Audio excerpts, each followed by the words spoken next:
Saya berasal dari kota kecil Madiun dan saya bertobat menjadi pengikut Yesus Kristus tahun 1984. Saya tidak menyangka bahwa saya akan menjadi Kristen. Kenapa? Karena saya termasuk orang-orang yang boleh dikatakan kusuk dalam agama saya yang lama. Sekaligus saya sangat percaya bahwa agama saya lah agama yang paling benar. Agama saya lah agama yang diridhoi oleh Allah. Kitab suci saya mengatakan, janganlah kamu mengikuti suatu pengetahuan atau ilmu yang kamu sendiri tidak tahu. Sesungguhnya pendengaran, penglihatan, dan hati semuanya akan dimintai tanggung jawab nanti kelak di hadapan Allah. Saudaraku, saya mau ceritakan bagaimana saya kok percaya bahwa Yesus itu adalah Tuhan dan Juru Selamat. Ceritanya begini, saudaraku. Ketika saya kerja di PT Semen Gresik sebelum saya menjadi Kristen, dalam perjalanan saya pulang dari Madiun itu saya bertemu di dalam bis dengan seorang penginjil. Nah, seorang penginjil itu saya nggak tahu kok mengerti tentang ajaran agama saya, bahkan menguasai. Terjadi dialog, terjadi diskusi, karena dia tunjukkan kitab sucinya. Setelah ditunjukkan kitab suci, saya ambil keputusan bahwa kitab suci itu sudah tidak benar, sudah dirubah, sudah dipalsu, dan lain sebagainya. Ketika terjadi dialog panjang lebar, beliau menerangkan tentang kebenaran dari kitab suci itu berdasarkan ayat-ayat yang saya miliki di dalam kitab suci saya.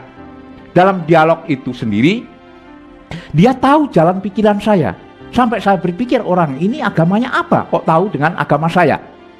Nah, dari dialog itulah saya tidak bisa memberi jawaban ketika beliau menanyakan hal-hal tentang keselamatan. Ketika ditanya tentang keselamatan, memang saya bingung. Selama ini saya belajar tentang agama saya hanya syariatnya, hanya boleh dikatakan kulitnya saja. Tapi sampai detailnya ke dalam, itu tidak pernah diajarkan tentang tujuan beragama itu adalah keselamatan jiwamu. Yaitu ketika kita dipanggil Tuhan ini masuk surga atau masuk neraka. Nah, dari sinilah saya berpikir, kenapa kok selama ini saya belajar kok nggak mengarah ke situ? Dalam dialog itulah banyak beliau mengupas jaminan keselamatan baik di dalam agama saya maupun agama yang saya nggak tahu dia itu persisnya Islam atau Kristen, saya juga nggak tahu. Tetapi toh akhirnya dia mengaku setelah saya bertobat, dia katakan dia juga dari agama lama seperti apa yang saya anut. Saya merenung, kalau saya menjalankan syariat agama dengan sungguh-sungguh, tapi ujung-ujungnya akhirnya saya nggak selamat, bagaimana saya ini? Karena tujuan umat beragama itu pada hakikatnya setelah dia nanti meninggal, dua pilihan, surga atau neraka. Karena di dalam agama saya, jujur aja, keselamatan itu tidak pernah diceritakan secara pasti, hanya kata semoga, insya Allah, ya. Nah, dalam dialog ini akhirnya saya mengalami kalah total karena beliau memang saya akui pakar, ngerti. Ketika beliau tanya tentang keselamatan di dalam agama saya, memang saya jujur aja, saya tidak mengerti. Karena apa? Orang yang saya ikuti, nabi yang saya ikuti juga tidak mengerti nasibnya nanti masuk surga atau masuk neraka. Itulah sebabnya setiap saya sembahyang 5 kali sehari semalam, saya selalu mendoakan beliau, dan itu harus saya akui. Jadi kalau levelnya seorang tuntunan atau nabi masih kita doakan, bagaimana nasib saya nanti? Siapa yang mendoakan saya? Setelah sampai di Mojokerto, akhirnya beliau mengingatkan saya, Har, ingat, kita hidup ini cuma sekali. Jangan sampai salah pilih, sesal kemudian tidak ada gunanya, tidak ada manfaatnya. Dia mengatakan, tiap yang berjiwa akan mati, hanya kepadanya kamu dikembalikan. Ingat, ya? Iya, kalau kamu bisa kembali ke sono dengan selamat nggak apa-apa. Kalau nggak selamat, kamu akan menjadi roh gentayangan. Itu kamu harus ingat. Waduh, saudaraku, merinding saya. Beliau turun di Mojokerto. Saya bablas turun ke Surabaya, dari Surabaya saya langsung ke Gresik. Saya nggak sabar, saya buka kitab suci saya dari berbagai terjemahan. Dan ketika saya mengkaji, belajar dari berbagai para tokoh ulama, baik di Jombang, baik di Gresik, baik di Pasuruan, Malang, Bangil, itu semua saya datangi. Apa yang terjadi saudaraku? Apa yang dikatakan itu pas ada semua. Hanya bahasanya yang berbeda, tapi tujuannya, maknanya, artinya semua sama. Terutama yang menjadi pikiran saya adalah surat yang paling mengesankan, surat 3 ayat 45. Malaikat Jibril mengatakan, wahai Maryam, sesungguhnya Allah memberi kabar gembira dengan kelahiran seorang putra, namanya Al-Masih Isa putra Maryam, seorang terkemuka di dunia dan di akhirat, dan salah seorang yang dekat dengan Allah. Saudaraku, yang perlu digarisbawahi adalah terkemuka di dunia dan di akhirat. Padahal dunia akhirat itu milik Allah. Bukan itu saja, Isa akan datang menjadi Imam Mahdi dan hakim yang adil. Padahal hakim yang adil itu adalah Allah. Setelah saya kaji, rupanya Nabi Isa itu rohnya adalah roh Tuhan, roh Allah. Dan firman yang keluar dari mulut Isa itu adalah firman Tuhan. Karena saya ini terus bekerja sambil merenungkan apa yang saya tulis di dalam folio ini, akhirnya saya tidak mendapat jawaban yang pasti siapa sebenarnya pribadi Isa Al-Masih ini. Sampai orang Kristen menyembah padahal dia hanya manusia saja. Saya bingung, siapa yang bisa menerangkan, siapa yang bisa menjawab semua yang tertulis di sini. Semuanya para kawan-kawan saya yang saya anggap senior saya menerangkan, tapi saya nggak puas. Saya tidak pernah merasakan puas. Karena apa? Sedikit banyak saya tahu bahasa Arab, jadi kalau sampai dikibulin atau ditafsirkan semau gue, saya juga ngerti. Nah, intisarinya karena ini menimbulkan pikiran saya kacau, mempengaruhi kondisi kerja saya, akhirnya saya dipecat. Lah, dari beberapa ulama, dari tokoh mubalik, dari ustadz, dari kiai, semua jawabannya tidak memuaskan batin saya. Nah, saudaraku, apa yang terjadi? Karena saya tidak bisa dialog dengan mereka, karena saya dikatakan bahwa saya terlalu banyak protes, banyak tanya, sehingga banyak para kiai yang tidak setuju, bahkan mencaci maki saya. Bahkan saya dikatakan nanti jangan-jangan kamu murtad, masuk Kristen. Ada yang mengatakan saya ini anteknya Yahudi, ada yang mengatakan bahwa saya ini sudah disogok oleh orang Kristen. Akhirnya saya putus asa dan ingat sama Pak Yusuf. Ketika saya ingat Pak Yusuf, saya balik. Pagi sekali saya balik ke Mojokerto. Saya cari alamatnya, pas ketemu. Akhirnya beliau tanya, gimana? Sudah Pak, sudah saya bicarakan, sudah saya kaji, sudah saya cocokkan dalam kitab suci saya, memang ada. Hanya perbedaan tafsiran saja semuanya itu. Akhirnya saya tanya, gimana Pak? Kalau begitu siapa yang benar? Saya nggak bisa memberi jawaban. Yang bisa memberi jawaban itu adalah Tuhan sendiri.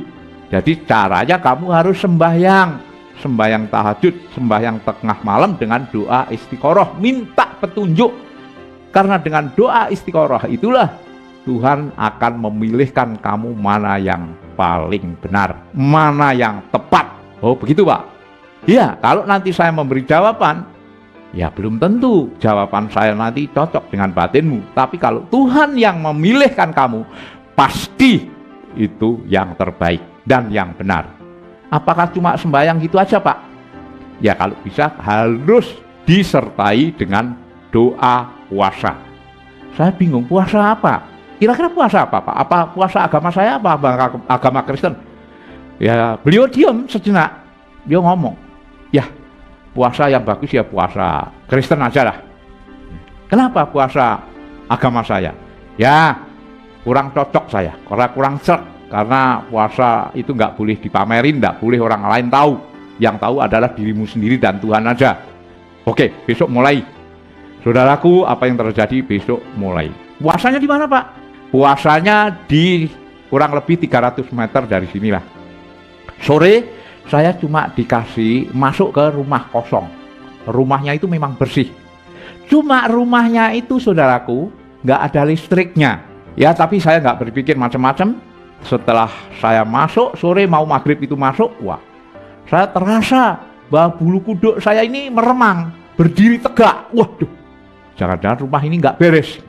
Tapi karena semua itu demi kebenaran saya lakukan, saya siap.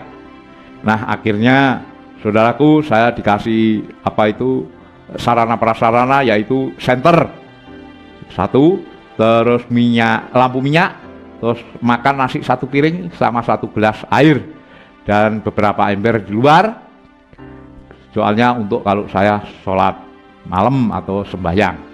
Nah setelah itu saya lakukanlah.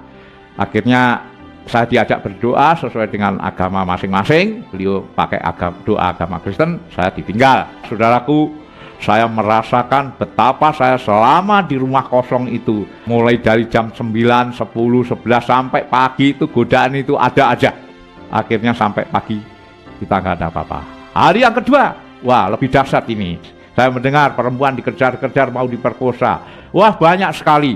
Hari kedua perut saya udah mulai lapar, badan lemes. Tengah malam ini yang paling mengerikan itu, di mana mata saya sudah bisa melihat apa yang tidak bisa dilihat oleh mata jasmani. Saya lihat dari berbagai bentuk roh halus, itu jumlahnya bukan ribuan tapi puluhan ribu. Mereka yang ada yang kepalanya binatang, ada yang lidahnya menjulur, ada yang pakai tanduk, ada segala macam lah. Ada yang tidak sempurna, namanya juga bangsa lelembut atau bangsa halus. Jadi dari berbagai macam bentuk ada semua. Nah akhirnya sampai pagi saya kuat walaupun lemes. Malam yang terakhir disitulah godaan yang paling mengerikan. Apa yang saya lihat itu seperti alam nyata, di mana godaan mulai dari jam 11, 12, jam 1 sampai jam 2 terus menerus godaan itu. Segala macam godaan ada. Klimaknya yaitu ketika saya didatangi oleh makhluk besar tinggi, itu kakinya menjejak tanah. Saya dikatakan, bangsat kamu manusia, gara-gara kamu di sini nggak pergi dari sini, semua anak buahku kepanasan seperti dibakar. Minggat nggak? Tapi saudaraku, saya tidak berkeming. Saya terus panjatkan doa dan saya baca ayat-ayat Quran, termasuk ayat kursi, termasuk segala macam apa yang diperintahkan jikalau kita menghadapi makhluk-makhluk gaib. Terakhir, saya dibawa di alam lain. Saya dibawa di tengah rel kereta api dalam keadaan hujan rintik-rintik. Di tengah rel kereta api itulah saya seperti nyata. Ini bener nggak? Kok tiba-tiba saya di tengah rel kereta api di luar rumah yang saya tempati itu? Wah, ini godaan lagi. Saya wiritan, saya makin wiritan, terus minta perlindungan kepada Tuhan. Saudaraku, apa yang terjadi? Tiba-tiba kereta api itu nongol 100 meter dengan sinarnya yang terang itu, dia ngebel tot, sampai beberapa tombak dari tempat saya berdiri dia masih ngebel. Tapi saya makin teguh, akhirnya kereta api itu langsung nabrak saya, lewes. Nggak taunya cuma angin besar. Dan dari situlah saya merasakan bahwa semua ini hanya godaan palsu saja. Tiba-tiba saya sudah berada di rumah tadi. Disitulah ada terang, ada sinar yang luar biasa terangnya, seperti matahari yang ada di atas kepala saya. Kaget saya lihat kanan kiri. Loh, katanya sudah diputus. Ini sinar dari mana ini? Saya bingung nyari. Orangnya memang luar biasa, tapi hebatnya, anehnya, sinar itu tidak panas. Sinar itu kelihatannya dingin, sejuk. Saya merasakan tenang, damai, sukacita, sejahtera. Dari situlah saya dipaksa sujud. Tiba-tiba ada bayangan tangan di atas kepala saya. Ketika saya sujud, saya lirik, tangannya siapa? Kenapa tangan itu kok bolong tengahnya? Ini tangannya siapa? Saya batin aja. Ini godaan lagi. Nah, tiba-tiba ketika saya mengatakan artinya Allah, maksudnya cuma gitu aja. Nah, dari situlah saudaraku, saya mendengar suara. Suara itu begitu lembut menyentuh hati yang paling dalam. Dia mengatakan, wahai hari anakku, akulah Yesus Kristus Tuhan dan Juru Selamat. Akulah roti hidup. Akulah air hidup, akulah kehidupan. marilah ikut aku. Kamu akan selamat di dunia dan di akhirat. Ini suaranya siapa kok mengatakan Yesus? Yesus yang mana? Jangan-jangan godaan. Dia mengatakan, damai sejahtera ku berikan kepadamu. Damai sejahtera ku tinggalkan kepadamu. Apa yang kuberikan kepadamu tidak seperti apa yang dunia berikan kepadamu. Damai, damai, damai. Hilanglah suara itu beserta hilangnya sinar yang terang tadi. Saudaraku, akhirnya apa yang terjadi? Saya tanda tanya, kemana Tuhan saya? Kok tiba-tiba yang nongol kok Yesus? Tuhannya orang Kristen, Tuhannya orang kafir. Kemana nabi saya? Saya sholawat terus menerus, saya puji dia, saya agungkan dia. Tetapi yang nongol kok Tuhannya orang Kristen. Dari sinilah saya tanda tanya, kemana Tuhan saya? Siapa sebenarnya Tuhan? Benarkah Yesus itu Tuhan? Walaupun Yesus sendiri mengakui bahwa ia adalah Tuhan dan Juru Selamat. Sampai saya jam 7, setengah tujuh saya dibangunkan sama anaknya Pak Yusuf. Om bangun. Saya diam nggak jawab. Akhirnya si anak ini masuk, saya dibangunkan, terus disusul dengan Pak Yusuf, dipegang pergelangan tangan saya, dikasih minum. Rupanya penglihatan tadi, saudaraku, penglihatan roh-roh halus tadi masih nampak, nggak hilang-hilang. Sampai saya bingung, wah ini kalau sampai begini terus jadi apa ini saya? Gila, jadi orang gila.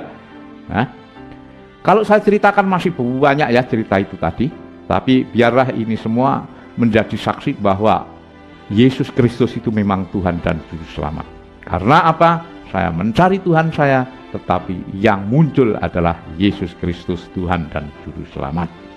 Walaupun saya punya pengalaman demikian, saya tidak langsung percaya. Karena apa? Saya ingin belajar kekristenan itu harus tahu persis. Jangan sampai saya ini nanti kalau memang jadi Kristen ikut-ikutan.